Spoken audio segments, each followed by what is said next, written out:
Welcome, everyone. We are now in a podcast discussing Sankirtan and Sankirtan Stories. And we are privileged to be with Mahotsaha Das, who currently lives in Atlanta, Georgia. Is that accurate? Are you in Atlanta Yes, or a precisely. suburb? Yeah, Atlanta. Okay. So you're going to tell us some interesting and inspiring stories about your time and experience on Sankirtan and distributing Prabhupada's books. And we're looking forward to that.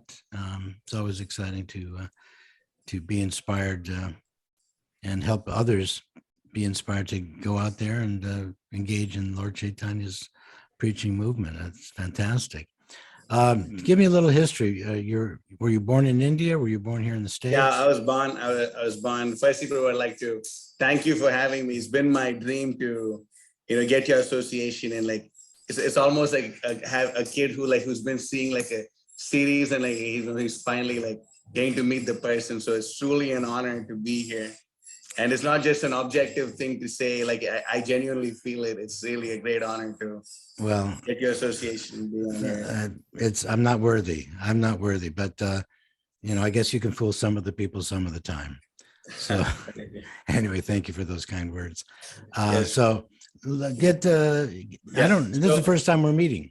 Yeah. Yes, so it's my pleasure. And why don't you tell me and the audience here a little bit about yourself before we get into the actual Sankirtan Stories? Yeah. So I'm born in Hyderabad, South India. I came to America at the age of 17. You came to where? I'm sorry, you came to where? I came to New York. New York.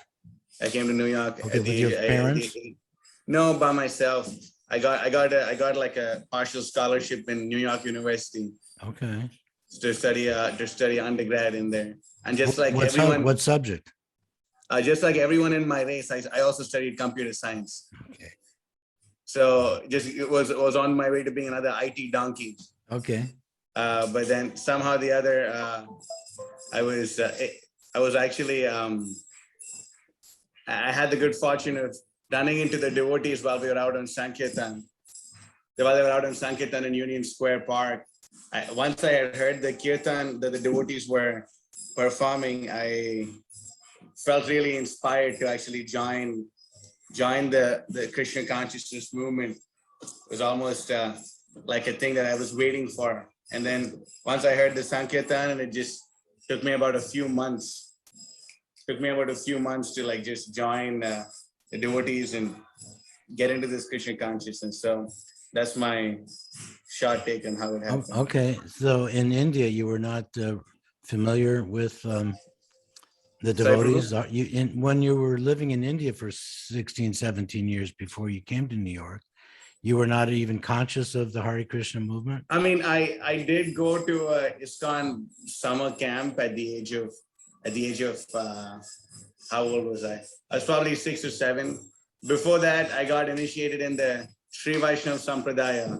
Okay. And I had Samashrayam. I don't know if it's basically I got branded at the age of 5 or 6. I have a conch shell and a discus on my shoulders. And in the form of a tattoo? I knew who Srila Prabhupada was. Okay. I read the Science of Self-Realization, I read the Bhagavad Gita. So when I saw the devotees, I heard them chanting, and I saw the Bhagavad Gita as it is in Science of Self-Realization. And after that, I was like, yeah, these are the books I read before. And I guess now that was the perfect time for me to just go all the way in. Right. Good. And then, so you joined the temple there in New York, or you were just living in I joined the New York City Harinam Ashram. At that point of time, it was under His Grace, Abhiram Prabhu, Ramroy Prabhu, and Rompal Swami also was like a little bit involved in it. Was that the one in Brooklyn, Sherman?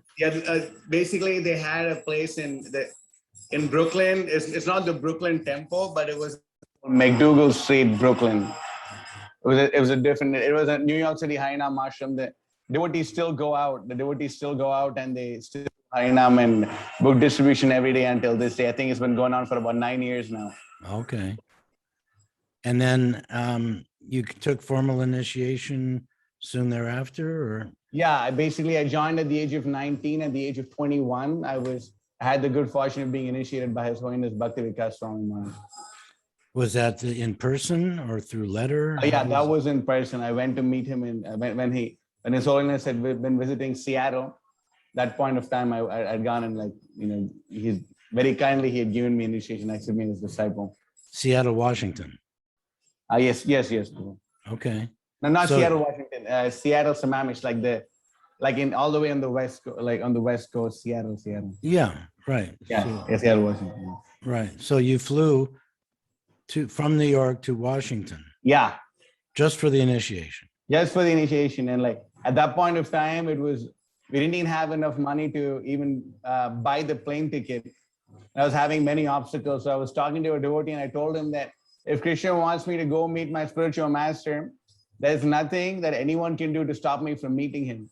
And if Krishna doesn't want me to meet my spiritual master, there's nothing anyone can do to make me meet him. So that day I was distributing books, and I was really praying to Krishna and Tulsi Maharani, like, I really want to meet my spiritual master, you please do your magic. And then I'd met this person for like probably the second time in my life. And I told him that, my spiritual master is coming and I really want to go meet him. And, if I meet him, he might be so kind to give me his association and make me his disciple. And he said, you know what?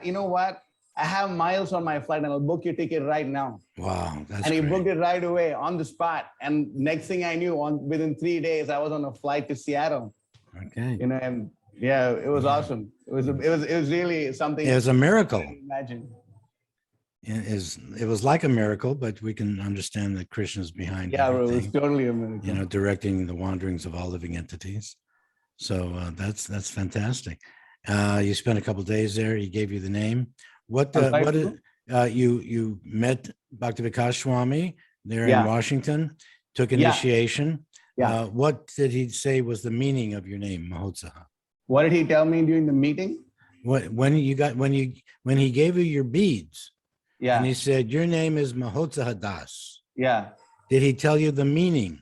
Yeah. So basically, when he saw me and he gave me the beads, he said Mahotsaha Das. It means the servant of one with great enthusiasm.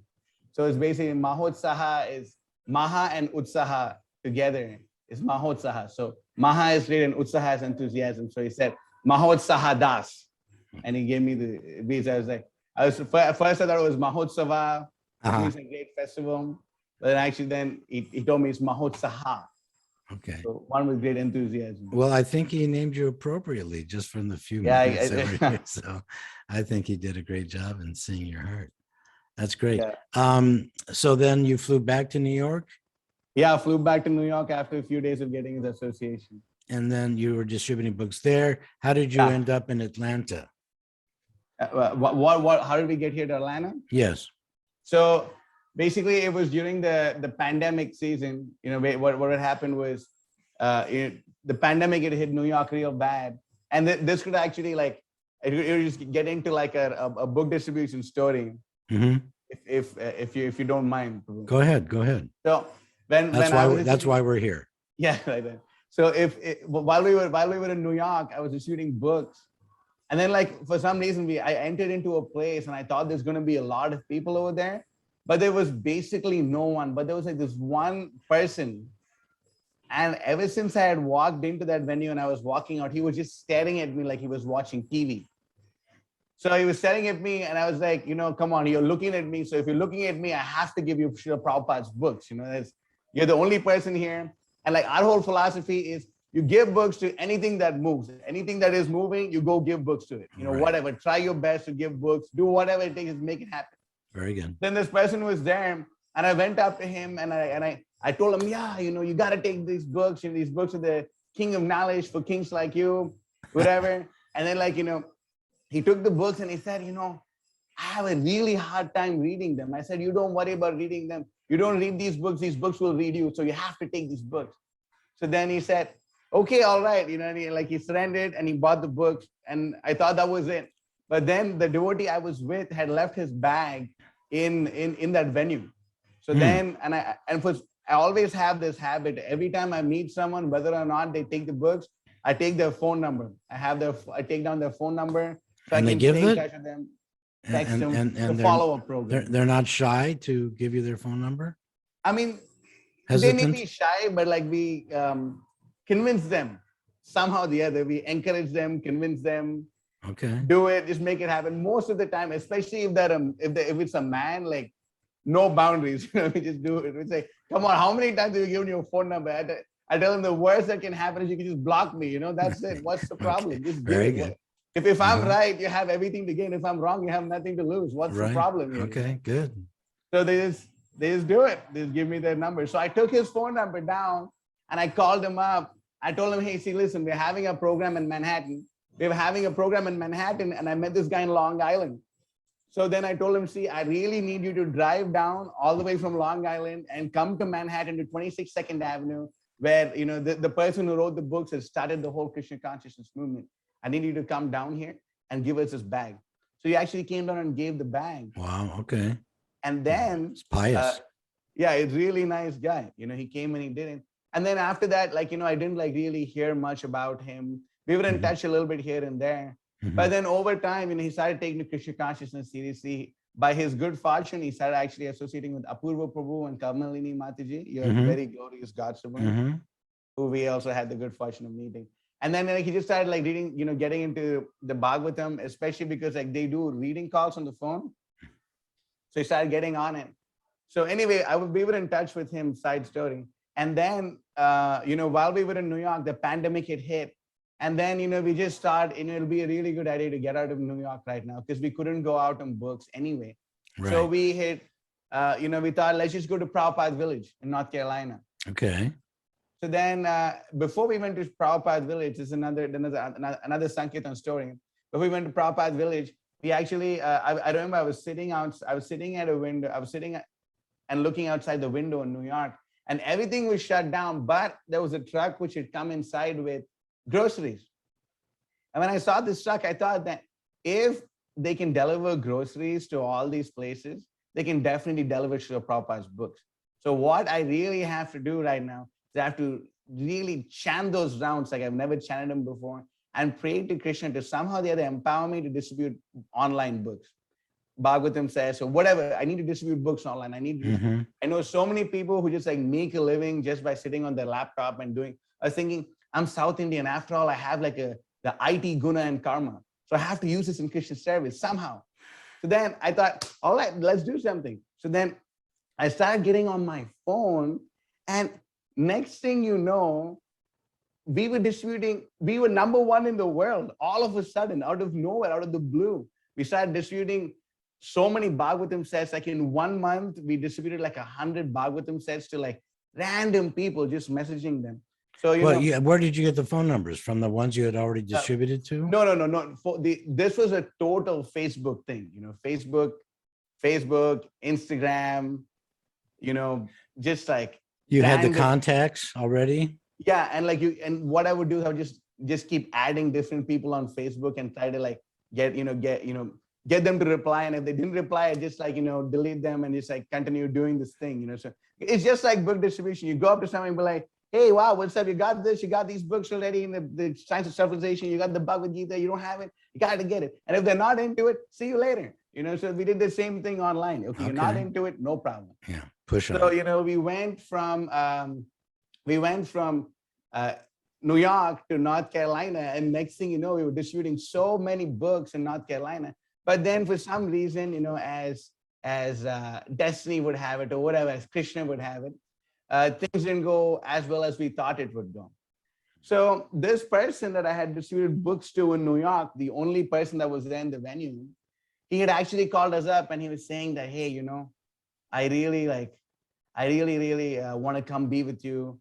I'm having a tough time with my spiritual life here. And we said, okay, you want to come, but the truth is that actually you can't come here because we don't have enough room. We don't have enough room over here. So then he said, you know what? I'm in Atlanta. Why don't you come and check out my house? So we were saying, see, Prabhu, I don't think you understand here. I don't think you really understand what's going on. What's really going on right now is that we have 15 brahmacharis in our ashram, and they definitely will not be enough room for you to host it. He said, why don't you just come and see my house? So me and my temple president, Vishnu Chitta Prabhu, we both like drove down all the way from, I mean, not all the way, but anyway, from Prabhupada's village to Atlanta. And we went and we saw his house, and his house was perfect. He had like a big hall where we could all do kirtan and do our thing. And then he had all these rooms, and he had enough bathrooms, and he had a basement to store Prabhupada's books.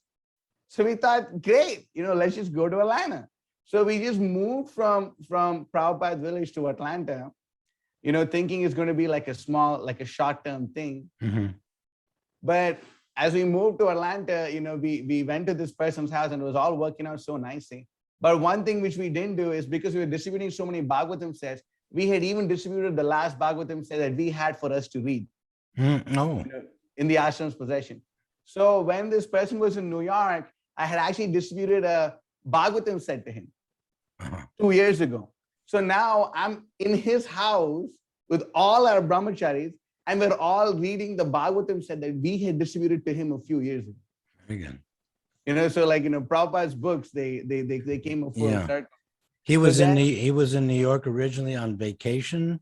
He basically had family in New York. Okay. And he was staying there, but then like something happened that he had to move to Atlanta. And then like after maybe 1 or 2 months after we distributed a Bhagavatam set to him, he had actually moved to Atlanta and bought a house in Atlanta. So, it just completely worked out that Krishna had this house waiting for us. So, we were there. Yeah, so that's how we moved. Okay. When you do Sankirtan, book distribution, do you do any street Sankirtan now, or is it all that's online? Almost all that we do. Okay. So when you sorry. when you go out, are you dressed as a devotee? Yeah. Or you have just like this, just like this. Only when we go to a Walmart, we don't wear devotional clothes because they'll nip you like that. Mm-hmm. But if you're not going to Walmart, every time we're going on the streets, we're going to any public place or whatever, we always wear dhoti and tilak. Always. Shaved head, dhoti, tilak, Hare Krishna in your face. Let them see the devotees on the streets. It totally polarizes them. People are like, they either like you or they hate you, and that's okay. So, and even the people that they don't like you, they're going to hear the holy name. Like, we want to shove the Hare Krishna Mahamantra down people's ears if they like it or not. We're going to be chanting Hare Krishna, they like it or not. Some of them are going to like it, some of them are not going to like it, but what's new? So where are you generally? Are you in a parking lot, or? Where am I generally? We usually like, we hit the streets, like we go to Little 5 Points, that's the spot. Actually, like the Piedmont Park, that was huge. Srila Prabhupada actually blessed that park by taking a morning walk over there. Mm-hmm. Piedmont Park was a place where Srila Prabhupada came. And we started off as Sankirtan in Piedmont Park, actually. Sankirtan meaning book distribution as opposed to Harinam. Okay. Book distribution, Harinam. That's where we started off in Atlanta. And when you approach someone, what would you say, 50% stop, or just fluff you off and pass on by? Or I mean, in New York, I would say like we used to have 70% stop, 70% like brushes off. In Atlanta, it's about 75%. Like they just stop because we kind of have like a unique way of approaching them. It's not like hi, hey, hi, or anything like that. Be like, hey, what's up, man? You look great. You right there. You look amazing. You're the best thing on the planet right now. What's up? How you doing? Just like that. They're completely shocked. They don't expect that you look completely different. You're holding like a whole big stack of Prabhupada's books. You just have this in your hand. You're standing there like, what's up, my man? They go give him a fist bump, and they just like totally confused. They don't know what to do, what to make of it. So yeah, that's how we do it. Did someone teach you that technique, or that just came to you? No. It was. I'm not going to say self-inspired, but like it just when you're on Sankirtan, like Krishna just gives you like things that you have to do, things that you do that would work. Okay. Then when you stop them, let's say the 25% that do stop, when do you introduce the books to them? When do you tell them what this is all about? So in Atlanta, we have 75% actually stop because of the way we stop. Okay. So out of the 75% that stop, we just, we tell them like, wow, just like really amazing. Like sometimes you see Atlanta is especially, it's like 90% black. Yes. So like they're our number one customers. Okay. More than the Indians, more than the Jews or the Christians or whatever, black, they're number one customers. So, we would just tell them like, wow, whatever, like I really like your hair, or like if they have like hair, like they always like braid their hair or something. And I don't know, excuse me, how do I get my hair like that, my man? Like what do I do? Or something like that. And then that time, they just laugh or they say something like, wow, you give like the best advice, man. But you know what? I want you to have like the real knowledge right here. And then like, we just say, check it out, my man. And we just put the books in their hand. Like, before we don't give them a chance to say no, yes, this or that. Come on, check it out. Come on, it's okay. It's okay. The best things on the planet, Srila Prabhupada's books. Come on, you have to get it, Keep the books in their hand. And then like, from there we tell them, especially in Atlanta, we tell them, see, my man, look, see. So like, have you ever seen these two books in the bottom before? And then they say, no, I say, see, these books are like world famous books. They help you understand who you are. You're not your body, you're the life inside your body. I tell them this Bhagavad Gita, Tupac Shakur, Nelson Mandela, Will Smith, Muhammad Ali, Albert Einstein, all of them got it's 5,000-year-old knowledge. And then this is what really sells them. I tell them in the Christian book, I said, excuse me, my brother, man, God is like spiritually black, right? And they're like, yeah, man, I've been thinking about that. I said, yo, this book right there speaks about the spiritually black God, Krishna, bro. And like these 3 books on top gives you the topmost knowledge, helps you distinguish reality from illusion, and keeps you out of delusion. This knowledge is like pure and sublime. It's also got the RAM. You just got to have the time, my man. And we just tell them something like that. And they totally like, whoa, my man. I tell them, see, bro, listen, how much do you think they sell books like this in a store like Barnes & Noble? Because you're like, you look pretty noble. And they say like, I don't know, man, these books are expensive. I say, yeah, they sell each for 30, whole thing for 200, man. But listen, we're monks. We don't do that, Each book just takes us like $7 to print. And what's 7 times 7? And sometimes they're really good at math and sometimes they're really bad at math. So sometimes they say like 7 times 7, like 26, right? Like, I don't think so, man. Let's use a calculator, But anyway, they say 49. I say, it takes us 49 to print. It's 49. It's your time to shine. Make it happen, man. Come on. Or, something like that. And what if they then, yeah, okay, that's good. And what if they say, well, listen, I got 5. Just give me one of those books. Give 5. I said, man, do 10 for the men, my man. Do 10 for the men. And like, we give them this. Let me give you the same books in a smaller size just for the 10. Come on, man. Do 10 for the men, Okay. And they usually give 10. Okay. These 4 beautiful books. Very good. Are there any specific miracle or amazing stories about your book distribution that you would like to share? Oh, for sure. So, basically, like, in our place right now, we have so many young devotees who have actually joined us. They're about going from the age of 20 to like 25, most of them. Mm-hmm. They come every morning. They come for Mangalarti. They're all black-bodied devotees. They wear tilak, they wear kantimala. Like some of them, the men wear dhotis, the women wear saris.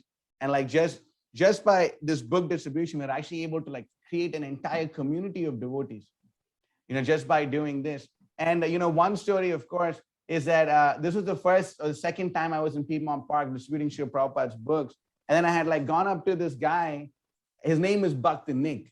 His name is Nick. Sorry, now he's Bhakti Nick. Right? His name is Nick. And I basically— How do you spell that? N-I-C-K, Nick. Nick. Okay, go ahead. Like Nicholas. Okay. So, I met him and I basically like told him about Srila Prabhupada's books and all this and all that. And he had bought the books. He gave me like maybe $30, got like, he didn't get this set because I ran out of these books. I didn't know how good it's actually going to happen. Mm-hmm. But anyway, he bought these sets of books. He bought three stacks of these 3 Bhakti stacks over here.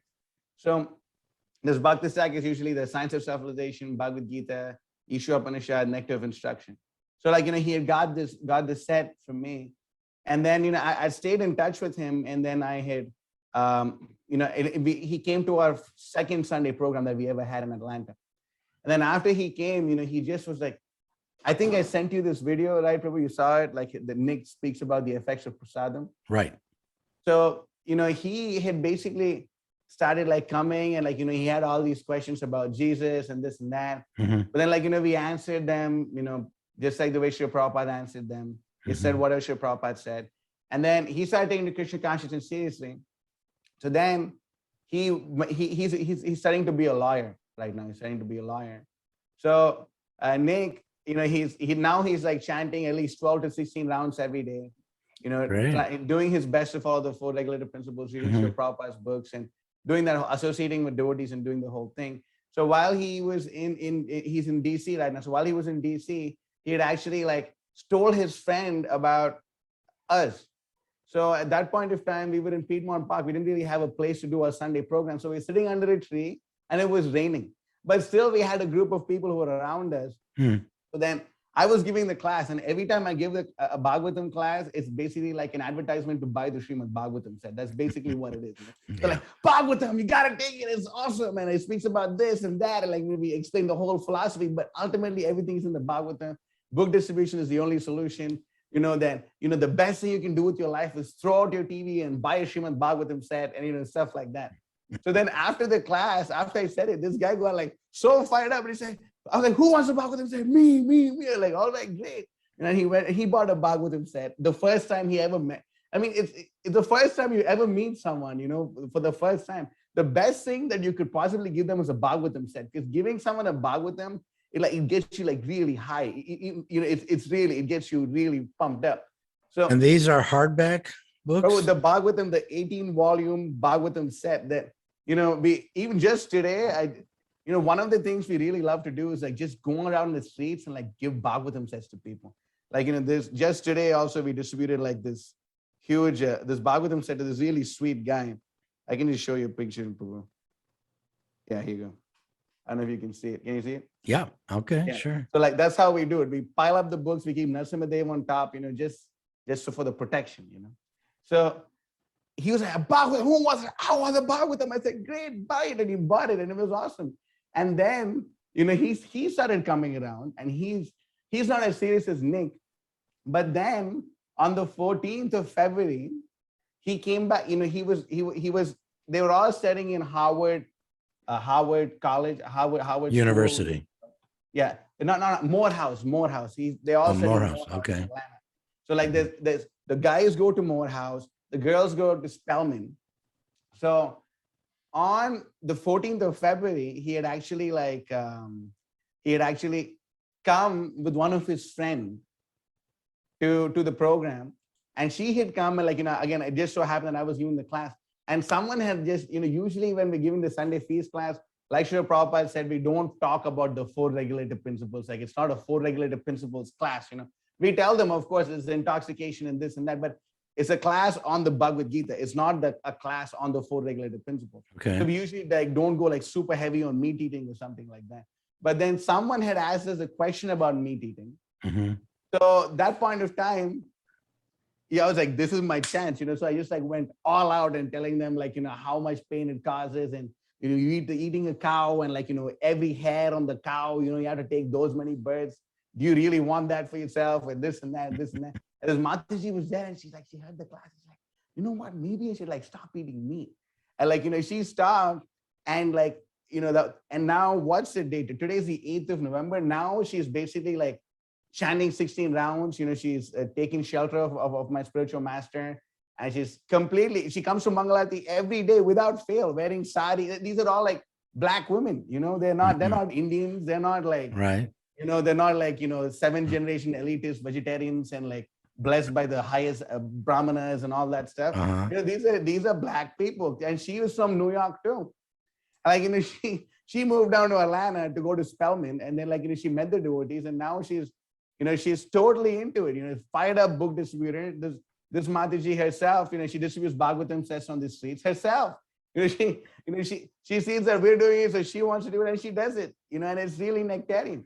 So it's really awesome how this book distribution has such an effect upon people's lives. That it just, you give a book to one person, and especially when you give a stack of books to someone, because we tell them my man, I don't know, you only got 2 eyes, so you can read 2 books at a time. So I got presents for your friends.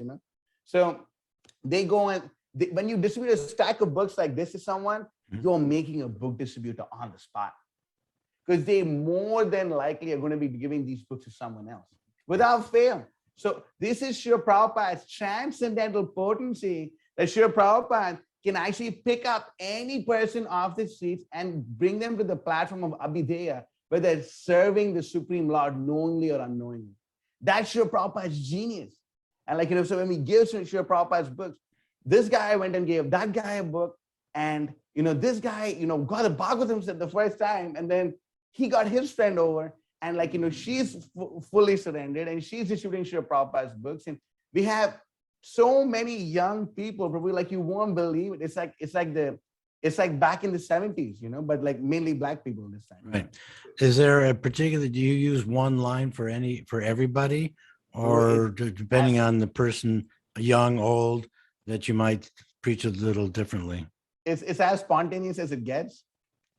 Sometimes like when I see like an older white gentleman wearing glasses, I say, excuse me, sir, you look like a philosopher and a scholar. Or like we tell him, excuse me, sir, you look like a young Steve Jobs.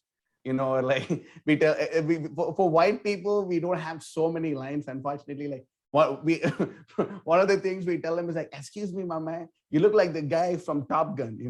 I don't think probably it's like a waste of time, but anyway, watching such movies. But back as a carmy, there was this movie called Top Gun, and like Tom Cruise is in it. Sure. I tell him like, my man, you look like Maverick from Top Gun, my man. Or like, whatever. We tell him something that like that.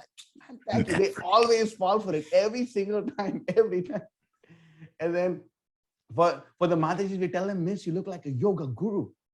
And then sometimes if we really run out of things to say, like, excuse me, you look like a zonal acharya. And they're like, what does that mean? I said, we got to read these books, man. You got to find out, just we tell them whatever we can think about, anything you can think about, like whatever, for example, we also have this really awesome set. Yes, we have this is famously known as the Saptarishi set, of course. What kind of set? We call it the Saptarishi set, like basically the 7 sages, because there's 7 books, Okay.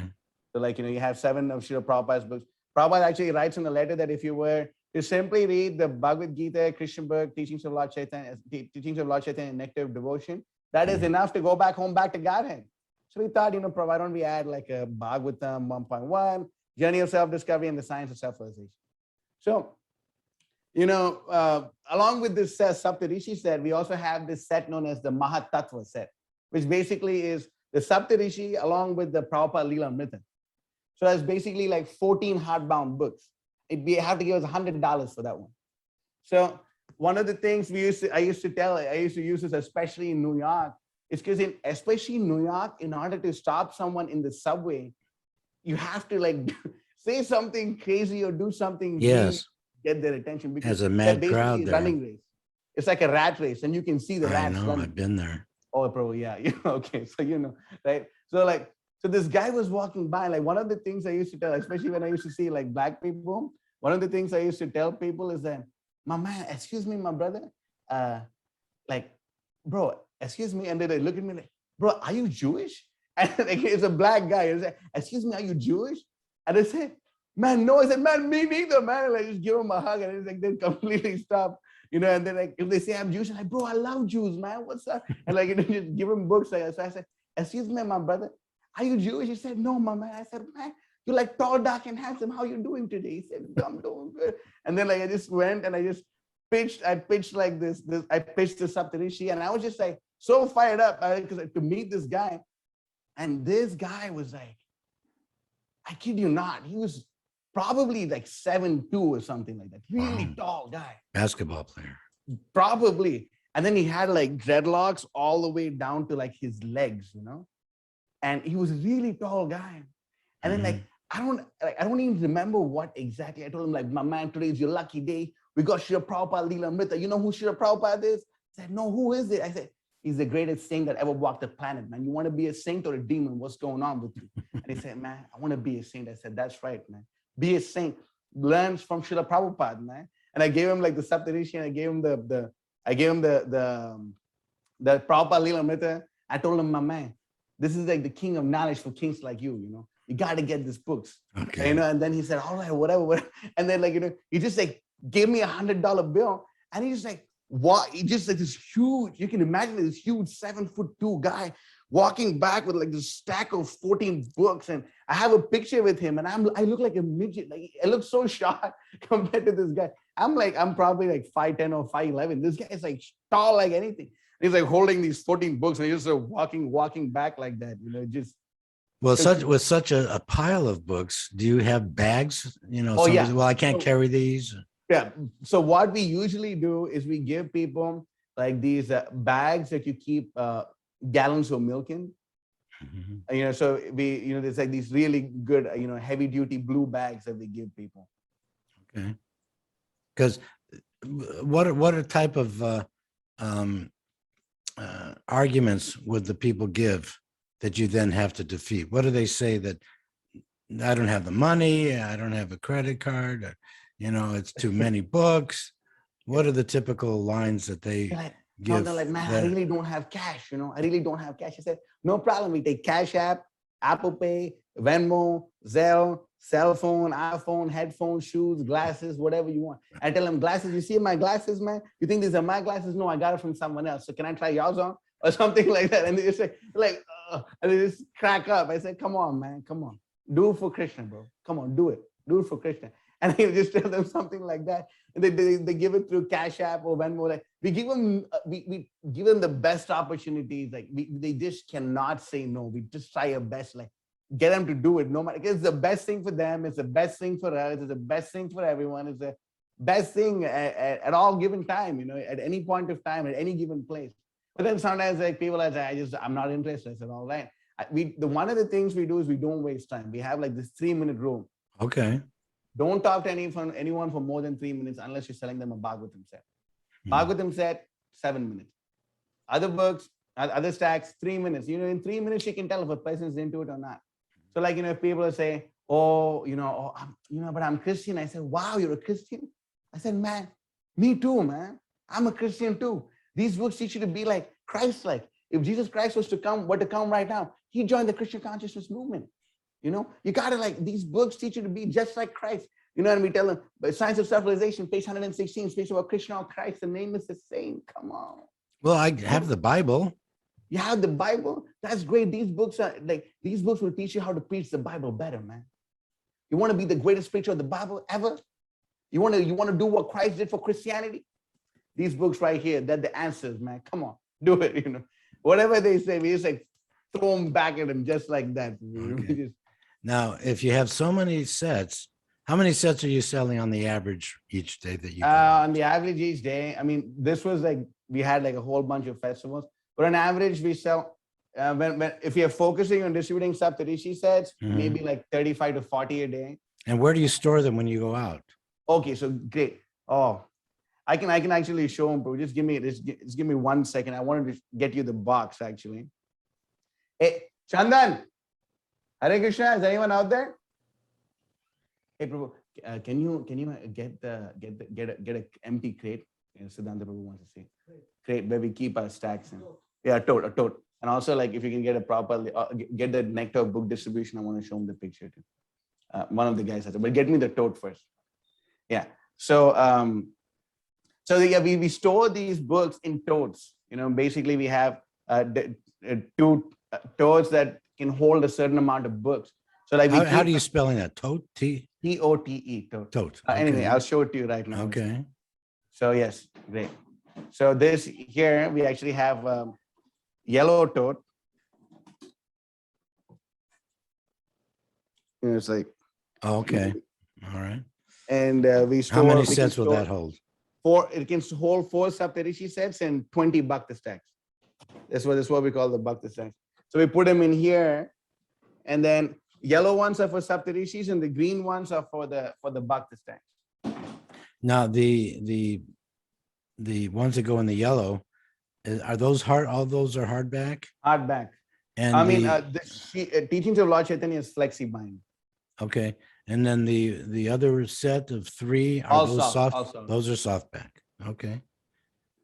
Great. What else?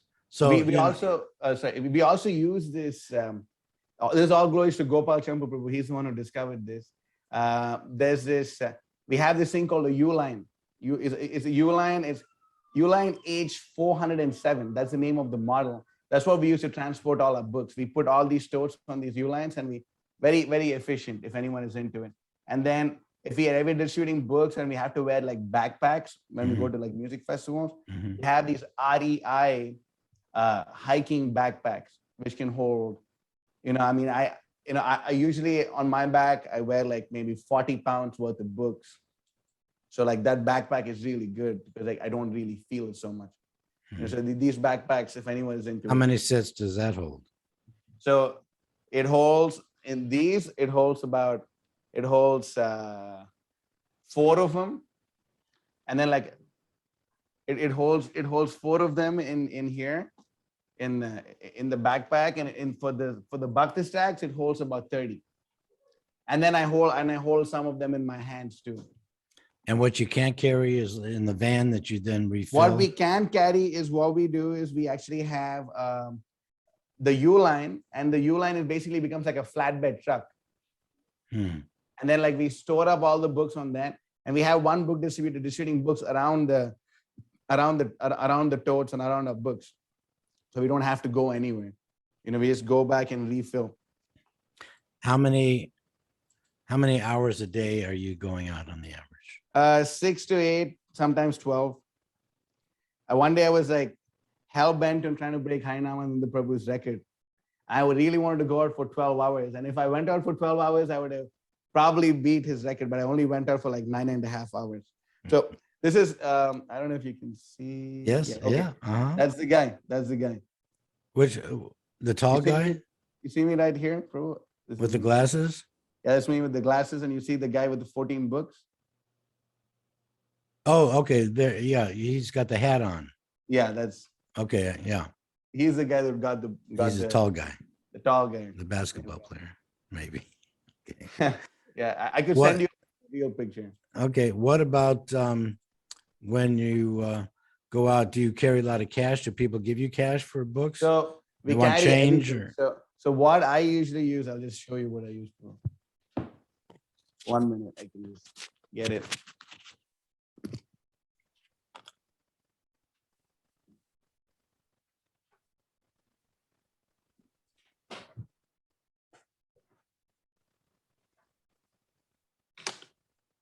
I usually use this.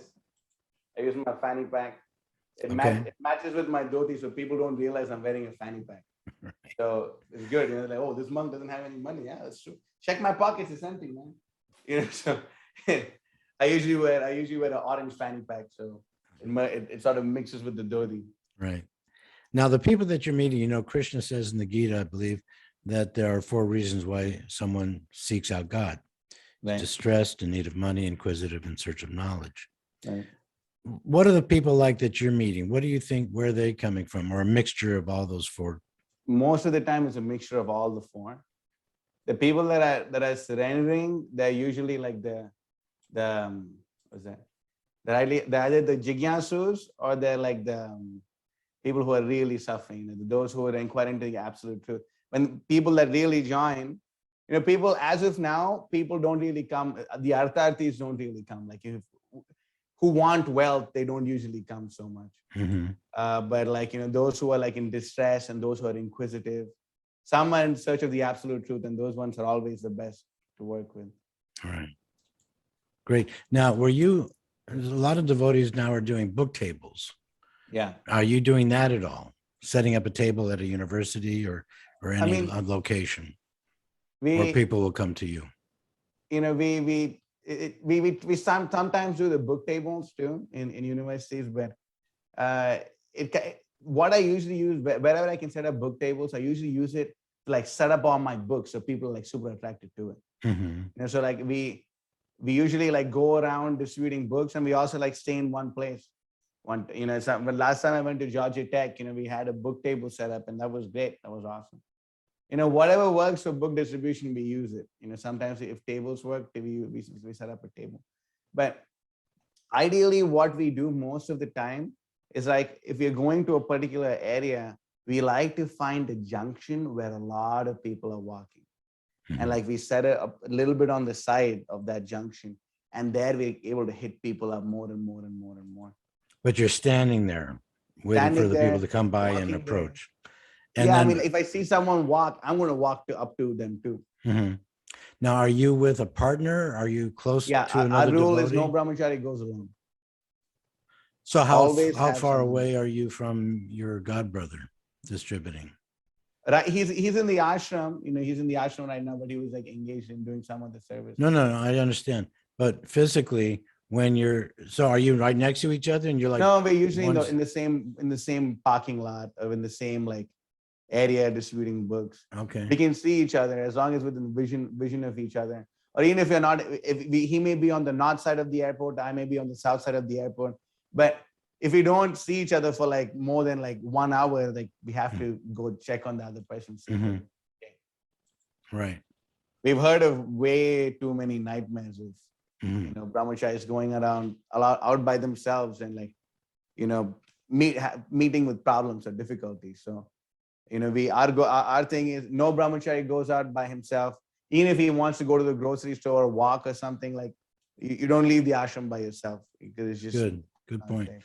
Any run-ins with the law where you've been asked for permits to be in a certain location? How do you handle that?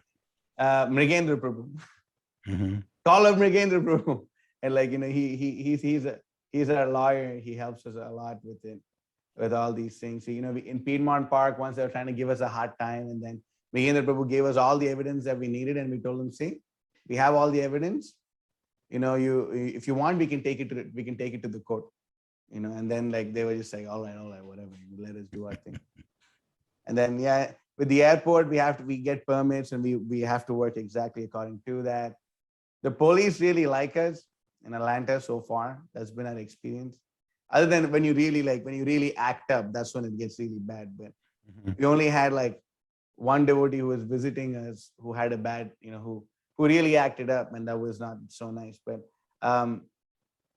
we usually, the cops are really friendly with us. They really like what we're doing, and it's nice. It's a favorable atmosphere. Do you give them the policemen any prasadam or anything like that? Prasadam, books. They even, on their off duty, they even come and attend all our classes. Really? Yeah, they're into it, like anything. Are you doing the airport? You're inside the airport in Atlanta, which is huge. We work the gates. So not allowed to distribute books inside the airport. The gates, meaning the gates. I mean, like basically, you have the arrivals and the departures. Yeah. So like at the arrivals, people walk out waiting for the cars to come. Right, for people to come pick them up. Pick them up, yeah. Basically, like on the footpath, right outside. Okay. That's where we have permission to distribute. Okay. Tell me what about the Gita, what about the Bhagavatam that inspires you to want to distribute to someone else?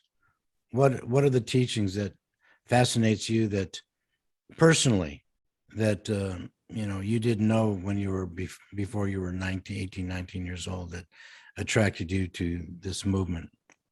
I mean, how did you grow up? Were you growing up in a household of Hindus or Christians? Yeah, basically. I mean, like we were Sri Vaishnavas, at least for a good section of our time. And then due to bad association, the thing was the Siddhanta wasn't being preached. So they basically ended up and basically are like Mayavadis. But so what about Prabhupada's books attracted you? What was the knowledge that you received from his books that amazed you, that was like convincing for you to join and then to distribute the books? What about the philosophy that particularly hit you? Two things. So first thing, I would with the South Indian conditioning that I had, I would probably not be so attracted to the Krishna consciousness movement if they weren't worshipping Narasimhadev. If there wasn't what? If they weren't worshipping Narasimhadev, I wouldn't be so attracted. Okay. So like when I saw that these devotees were worshipping Narasimhadev, I said, oh, Narasimha is here. Okay. Very nice, So that's one thing. But from Srila Prabhupada's book, the Siddhanta, the whole Bhakti Siddhanta that's within Srila Prabhupada's books, it totally inspires me. And more than anything, the entire mood of Sharanagati that is presented in Srila Prabhupada's books of total and complete dependence upon the mercy of Krishna.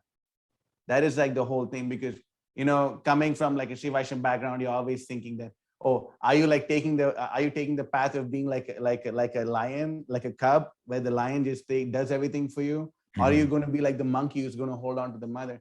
But then I read in Srila Prabhupada's books that it's actually like Bhakti Siddhanta Saraswati Thakur gives the example of someone throwing a rope inside a well, and you have to hold on to that rope. And also you have to depend on the mercy of the person who's pulling that rope out, pulling that rope to pull you out of it. So what really inspires me the most about Srila Prabhupada's book, so many things, every day is something new, everything is something awesome.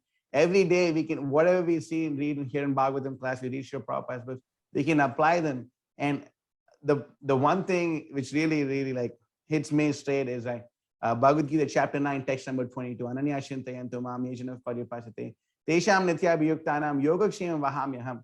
Then for those who are constantly meditating upon Krishna's transcendental form, Krishna preserves what they have and he carries what they lack. So, when I read this in Srila Prabhupada's books, and I heard about his example, and I've seen how he's done it, and how he's basically, completely given his life to Krishna like that, and his book, and how much time Prabhupada spent. Prabhupada sacrificed his sleep. Prabhupada sacrificed everything to get these books printed, to have these books. So then when I read Srila Prabhupada's books, everything in Srila Prabhupada's books makes complete and total sense. This person knows me better than I know myself. Srila Prabhupada's books create such an influence on people's lives. I've seen how much of an influence it's created on my life. That when I read Srila Prabhupada's books, I read Srila Prabhupada's books when I was 8 years old, actually. I memorized most of Srila Prabhupada's Bhagavad Gita when I was 8 years old. Because I went to this bhakti camp or whatever. I studied, so many shlokas and this and that. And I never forgot the kind of influence that Srila Prabhupada's books had on me. And then just for me to like see these two books again, Science of Self-Realization and Bhagavad Gita, I was completely taken aback. And of course, in the entire Srimad Bhagavatam, the verse which is always, haunting me, and we have it up there. I'm not so good with the camera, but I can show it later. That Bhaktisiddhanta Saraswati Thakur's favorite, he said that he would preach this verse until the day that he left his body. And no matter where he was, he would have this verse be put up on his wall. And this verse is Srimad Bhagavatam, Canto 11, Chapter 9, text number 29. Labdha sadurlabham idam bahusam bhavante manusham artadam anityam api hadira turnam yatetana patet anumrityo yava nishaya saya vishaya kalu sarvata syat. That, this human form of life is so rarely obtained. So while one has this human form of life, one must do whatever it takes in order for them to attain self-realization and not waste their time in sense gratification, which is available to animals also. After all, Krishna consciousness is only possible for a human being. Therefore, a person must do everything one can possibly do to take to this Krishna consciousness and make it their life. So these two verses like give me like so much inspiration in Krishna consciousness. Of course, in Sri Chaitanya Charitamrita and the bhajans of the previous Vaishnava acharyas that Srila Prabhupada quotes in his books. Everything about it, it's hard to pick one. Of course, you know better than I can ever know, but it's hard to pick one. It's hard to pick like what really inspires. Right. To be honest, like what really attracts me to Srila Prabhupada the most is his Guru Bhakti. The devotion that he had for his spiritual master is unprecedented in the world. This Guru Bhakti that Srila Prabhupada had for Bhaktisiddhanta Saraswati Thakur has taken over the world. It's created a revolution of Krishna consciousness, which is completely, it's flooding the entire material world. Yasya deve para bhaktir yatha deve tata guru tasyati katita hyata prakashante mahatmanaha. The one who has unflinching faith in Guru and Krishna, all the imports of Shastra are naturally revealed to them. Who can personify that better than Srila Prabhupada? Who is there on this? Never has there been any person in the past, or not will there be anyone like Srila Prabhupada. Prabhupada is so unique, such an acharya. So when I read his books, his Guru Bhakti is oozing out of every drop of ink, and not only every drop of ink, even the white space between those lines. His Guru Bhakti is oozing out. His Bhakti to Krishna is oozing out, and it's contagious. It's really so. Contagious. That's fantastic. What enables you? What inspires you then to go out and give it to others? What has hit your heart where you're convinced that this is what you need to do? So. Okay, there you go. I have no Guru Mukha Padma Vakya Chitete Korea Aikya Arana Kori Homane Ash. I was just shooting books before Krishna manifested himself as my spiritual master. And that saved my life like anything. And of course, after I met my spiritual master, he basically wants me to dedicate my life to distributing Srila Prabhupada's books and teach others how to distribute Srila Prabhupada's books. And because of that, we're actually raising an army of Sankirtan devotees who are willing to go and attack the citadel of Maya and take it down. no matter where we go, we've been to Miami, we've been to Orlando, we've been to a Trump rally. We actually thought, let's really push it. Let's go to a Trump rally and distribute Srila Prabhupada's books. Any We luck went to there? a Trump rally and we distributed 500 books to the 500 Trump books. 500 What would books. what would you say to Like, a Trump follower? So I only had one thing which was working throughout the entire rally. Like you'd see someone that was coming and like, we'd see them wearing their MAGA hats and all that. Yeah. Like, excuse me, are you here for Donald Trump? My man, this is for people who support Donald Trump, is to give you good luck and good fortune in life, my man. It's all about making America great. You want to make America great by distributing Prabhupada's books. Are you in it or what? And you're dressed in a dhoti? Prabhu, of course. This is how we In a do. Trump rally. In a Trump rally. We did wear a MAGA hat just for safety reasons, but we did wear a hat just for safety reasons. But they were like, wow, all right, I'll take it. And like they were doing all this, like, these books are all about making America great. All about making America great. You want to make America great, book distribution is the only solution. You got to do it. We even pushed it. We took it to the Trump rally. We've been to like, we went to Halloween. That was like a music festival. We distributed like 3,000 books. At 3,000 books in 2 days, $12,000.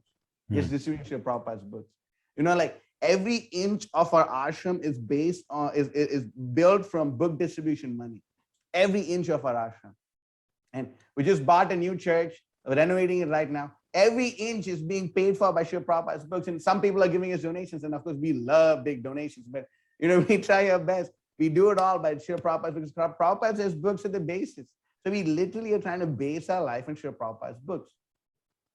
So the happiness that you derive from distributing Prabhupada's books has got to be beyond anything that you experienced before you became a devotee. It's the highest high that that I ever experienced in my life.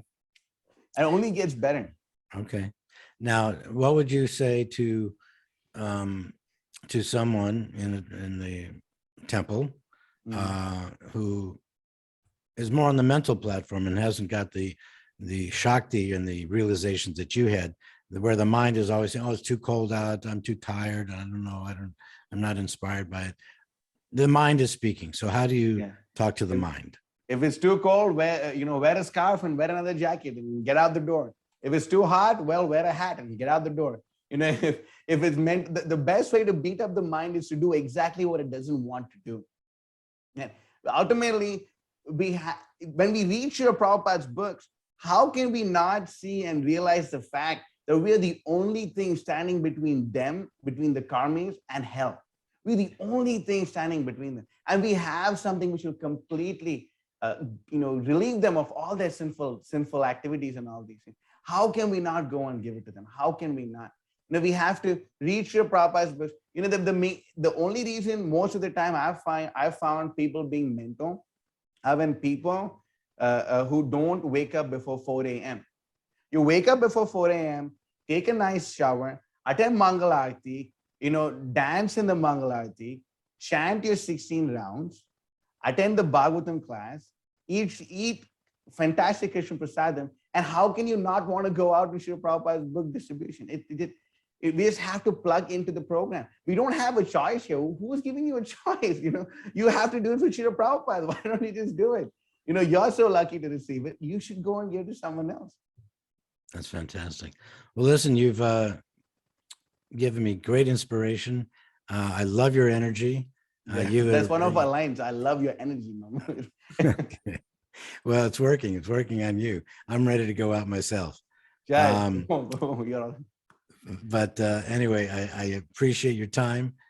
Any suggestions about maybe chanting your rounds? Let's talk about that. Just end on how you can advise someone about chanting your rounds. How significant is that? You mentioned that as far as the ability to go out and distribute. How important is that, and how do you focus on your rounds? What's the meditation? Yeah, everything is coming from chanting the holy names, of course. Harinam eva kevalam. There is no other way. So, the thing which I like to do is, I just like to, every time my mind gives me a problem, I just like to hear the Maha Mantra. Just chant the Maha Mantra and hear the Maha Mantra and just just hear, sit down and hear it, walk around and hear it. But then like sometimes when my mind is really giving me like difficulty, I just like to sit in front of the picture of my spiritual master, Srila Prabhupada and Bhakti Siddhanta Saraswati Thakur, and just like pray in front of him. And like when the acharyas are there, when you actually like sit in front of a picture of the previous acharyas, you know the acharyas are looking at you. The acharyas are there. You know, they want you to chant your rounds properly. Bhakti Siddhanta Saraswati Thakur said, you must make the chanting of the holy name the most important part of your day. So we should. I try my best on a personal level to do that as much as possible. Of course, right now, I'm the Sankirtan leader, but I'm also like the vice president of this temple, and we just bought a new temple. And like when you're buying a new temple, it's really crazy. So like my schedule is off. I'm up until like 12 o'clock chanting my rounds sometimes. But no matter when I'm chanting my rounds, it's super like it has to be super focused. Right. And sometimes if it gets really bad, I look at different quotes or like whatever I've read, in Srila Prabhupada's books. I just like stop my rounds and I read for like maybe like a few minutes and then I pick my beat back up and chant again. But this is our ultimate lifeline, chanting the holy names. This is our ultimate lifeline. Everything comes from chanting the holy name. Very good. One last question. Sometimes Prabhupada, when he would say that you can actually say a verse from the Bhagavatam or a verse from the Gita or a verse from the book, and the books sell themselves. Yeah. Do you do that, or is it mostly Absolutely. like your lines? Absolutely. Tell me about what you would say in relationship to so preaching on the basis of the book. Preaching on the basis of the books, especially when we're distributing the Bhagavatam, Prabhu. So this is actually quite a unique experience that I actually had. Met this Mataji on where was this? Union Square Park. Krishna Prasad Prabhu met her, and then like she liked it so much, she wanted us to come to her house, and she wanted to give us whatever, some water, fruits, or whatever, something like that. So then we went to her house, and we went with a whole we went with all of Srila Prabhupada's books, and this is what we call like the Narayan Jwara set, where basically like we have all of Srila Prabhupada's books and the Bhagavatam and the Chaitanya Charitamrita and everything that Srila Prabhupada wrote. So we went into a house with this, and then we told her that you see these books, they're sentient, they're not just ordinary books. They can speak to you, you can actually lift it up and pick it up. Because Mataji basically like picked up this, I said, okay, I'll pick any verse, go ahead. And she picked up the books, she opened a verse, and it basically was speaking about how Maharaj Parikshit is going to be so charitable. Like, he'll be as charitable, I think, as King Shibi or one of the kings, and that he'll be willing to give anything to anyone or whatever. And like, she opened it and she just started crying and crying and crying and crying. She's like, oh, these books. I want all these books. And I want all these books. And then, we have, I don't know if you've seen this. This comes in handy like a lot. This is the world famous square. It plugs in straight to your phone. Right. And then you can swipe anyone's credit card. Right. Or debit card. So like, so I said, all right, so what's your favorite number? How much you want to put in? So then like, she put in 88888. So she put in, close to $900.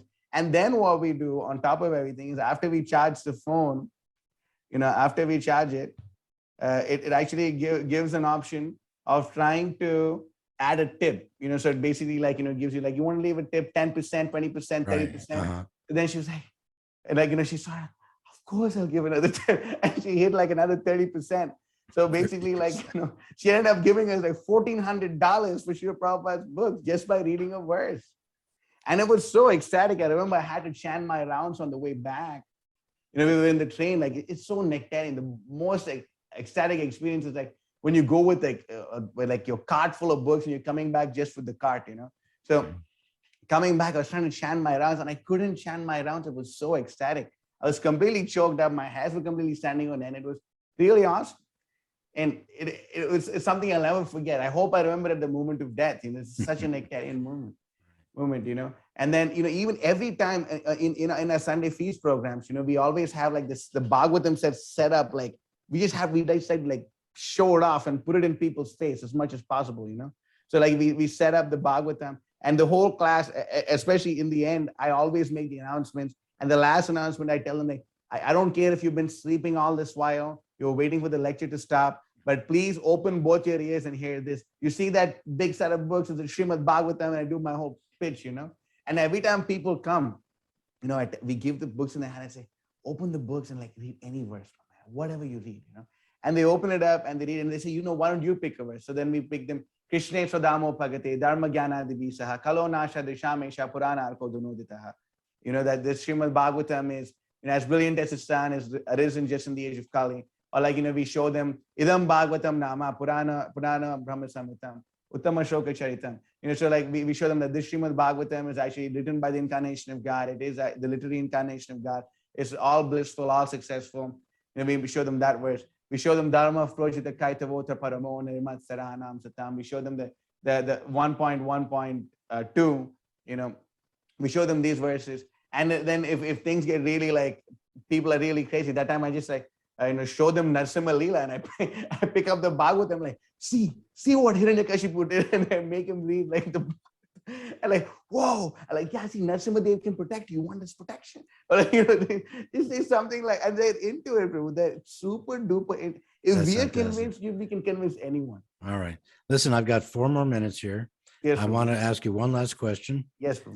Regarding, Prabhupada often said that the book, the paintings, the artwork in the book sells the book itself. They're windows to the spiritual world.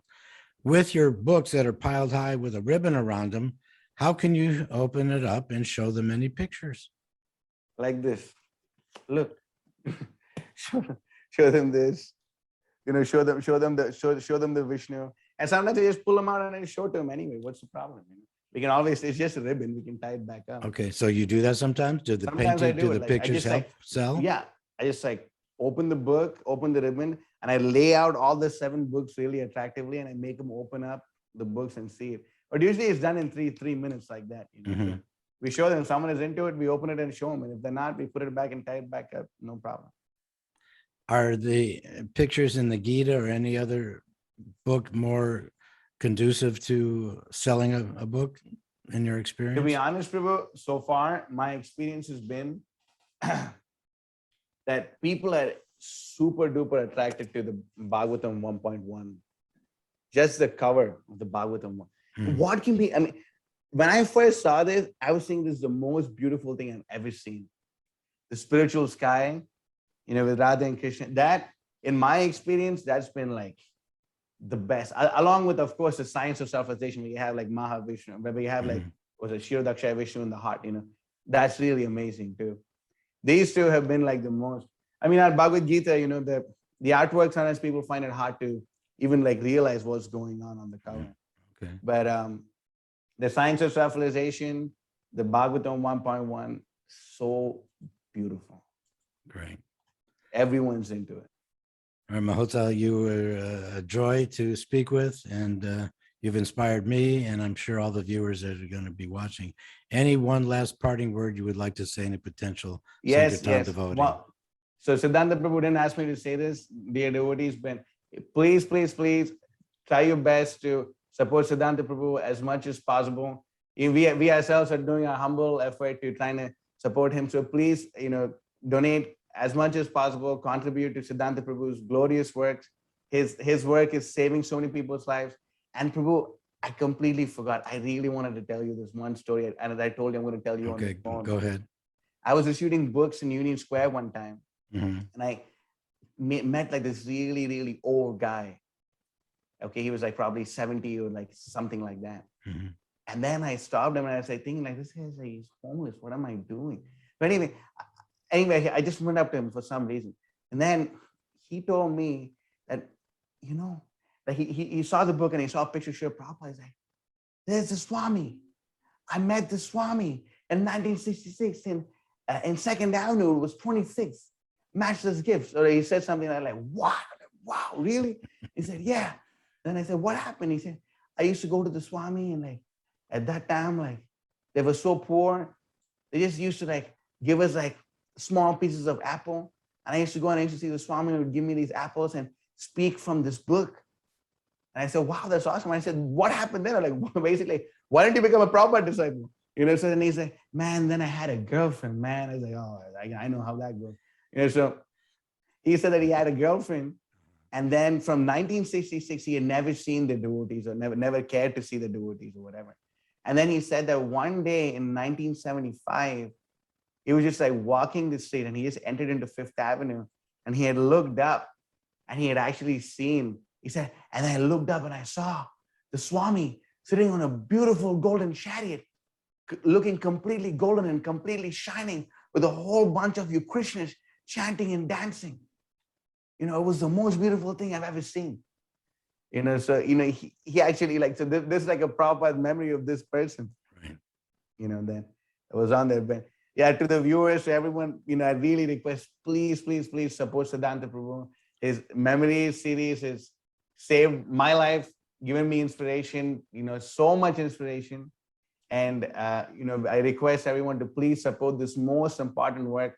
You know, there's this verse that says, Chaitanya Leela Amritapur, Krishna Leela Sukarpur, Dohimale Hai So Madhurya, Sadhguru Prasade Tahaya Swade Sechane Madhurya Pacharya. That, you know, the pastimes of Lord Chaitanya are already sweet. But if we add Krishna's pastimes, it's like adding a piece of camphor in a sweet rice, it becomes even more, the flavor explodes in the mouth. But on top of all these pastimes, when you add Srila Prabhupada's pastimes, it becomes like the most sweet and nectarian thing. So please support Siddhanta Prabhu and help, you know, give out this Prabhupada Leela more and more and more and more. So that's... Prabhu, I'll send you a check. I mean, no, please don't. No. Anyway, Please you're very don't. kind You to said say it, I that. sent it right back, Prabhu. Okay, you're very You kind. won't cash it. All right. Thank you so much for your time. And thank you, Siddhanta Prabhu. may so many devotees hear this story that you have presented today. It's fantastic. You please visit us in Atlanta, Prabhu. We'd be so amazing. You know, we'd love to host you. We'd love to hear from you. My pleasure. It will be my pleasure. Please, Prabhu. You know, it's our dream to meet you. If you can please bless us, we'll be very grateful. All right. All glories to Srila Prabhupada. All glories to Thank you Prabhupada. very much.